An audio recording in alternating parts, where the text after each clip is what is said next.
నాక్స్డమ్ tablet అనేది combination medicine. ఇందులో నాప్రాక్సిన్ మరియు డోంపెరిడాన్ ఉంటాయి. నాప్రాక్సిన్ ఒక non steroidal anti inflammatory drug.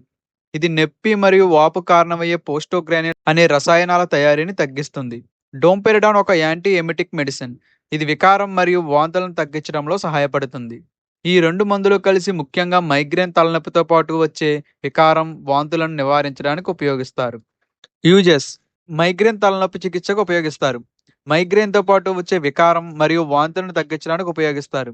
కొన్ని సందర్భాల్లో డాక్టర్ సూచన మేరకు ఇతర రకాల తీవ్రమైన నొప్పుల్లో కూడా ఉపయోగించవచ్చు. ఇది సాధారణ తలనొప్పి లేదా ప్రతిరోజు వచ్చే తలనొప్పికి వాడే మందు కాదు.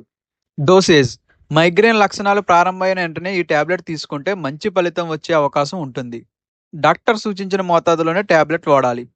నాక్స్డమ్ 250 లేదా నాక్స్డమ్ 500 ఏది తీసుకోవాలో మీ ఆరోగ్య పరిస్థితి మరియు నొప్పి తీవ్రతను బట్టి డాక్టర్ నిర్ణయిస్తారు. టాబ్లెట్ను నవలకుండా పూర్తిగా నీటితో మింగాలి. డాక్టర్ చెప్పిన మోతాదు కంటే ఎక్కువగా తీసుకోవద్దు. సైడ్ ఎఫెక్ట్స్: వికారం తగ్గినా కొంతమందిలో కడుపులో అసౌకర్యం రావచ్చు. గుండెల్లో మంట లేదా అజీర్ణం రావచ్చు. తల తిరగడం లేదా నిద్రమత్తు, నోరు ఎండిపోవడం అవ్వచ్చు. అరుదుగా తీవ్రమైన ఎలర్జీ లేదా గుండె వేగం మారడం వంటి సమస్యలు రావచ్చు. ప్రికాషన్స్: కడుపులో అల్సర్స్ ఉన్నవారు ఈ మందును వాడకూడదు. గుండె, కాలియం లేదా కిడ్నీ సమస్యలు ఉన్నవారు డాక్టర్ సలహాతో మాత్రమే వాడాలి. గర్భిణీలు, పాలిచ్చే తల్లులు కూడా డాక్టర్ సూచన మేరకు వాడాలి. ఐబుప్రొఫెన్, డైక్లోఫెనాక్, కెటరలాక్ వంటి ఇతర పెయిన్ కిల్లర్స్తో కలిసి డాక్టర్ సలహా లేకుండా వాడకండి. ఈ మందు తీసుకునే సమయంలో ఆల్కహాల్కి దూరంగా ఉండడం మంచిది. ఇంపార్టెంట్ పాయింట్స్: నాక్స్డమ్ అనేది మైగ్రేన్ అటాక్ వచ్చినప్పుడు తీసుకునే మెడిసిన్. ఇది మైగ్రేన్ను శాశ్వతంగా నయం చేసే మందు కాదు.